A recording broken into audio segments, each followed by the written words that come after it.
Chapter 3: Anger Management.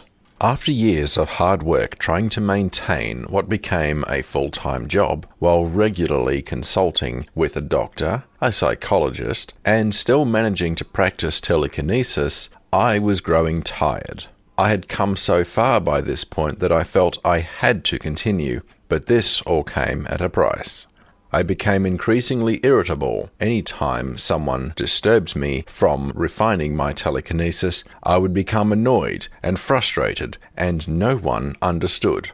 I couldn't tell them. Thanks to them insisting on seeing doctors and psychologists if I wanted to live there, I didn't have time to rest. How could I tell them? So tensions would rise in the household, but I had to just try to deal with it. My job didn't pay well enough to rent my own place, and I had absolutely no social life at all. I gained a reputation for being somewhat antisocial. When someone annoyed me at work, I would make an object fall onto them, typically one they had put on a shelf. I cost a few people their jobs, but who cares, right? They provoked me. I enjoyed the shifts when I was working alone because I could stack shelves with small boxes while simply looking at them without lifting a finger. Granted, these small boxes were still only boxes of paper towels and toilet paper, but who else could do this but me? Sometimes I managed to do more than one object at a time. As fun as all this was, I was getting bored with small boxes of tissues, toilet paper, and paper towels. So when I got home after work, I would try to move my bed, being far heavier than anything else I had moved before. Until this point, I had been making small steps, but now I was growing impatient. I wanted my power to be useful to me. I wanted more progress, and I wanted it quicker. For 2 years, I would spend 1 hour of each day just staring at my bed trying to move it. People walked into my room frequently and assumed that I was in deep thought or contemplation. If only they could have assumed that from the start, life would have been simpler.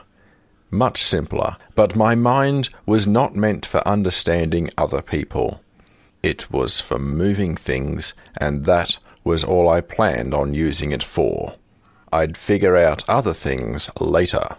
The good news is that as we were not arguing as often anymore, my family agreed to let me stop seeing the psychologist. Don't get me wrong.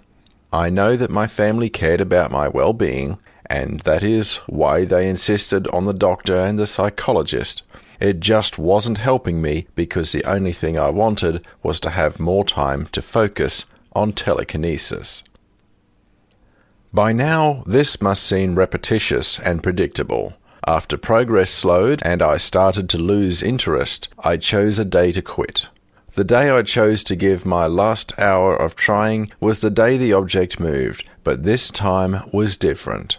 Normally, just when I was ready to give up, I would achieve just a tiny bit of motion. But this time, I dragged the entire bed across the floor until it hit the chair I was sitting on.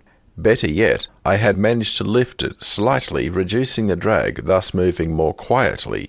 It glided so smoothly that no one even heard it. After this, I moved it back to where it was and could barely contain my excitement. I wanted to cheer and jump for joy, but that would hardly be silent. I realized something suddenly.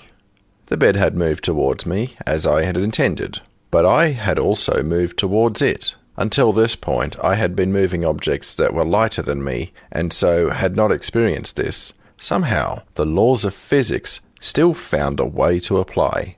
The bed was heavier than me, so when I moved it, I moved me too.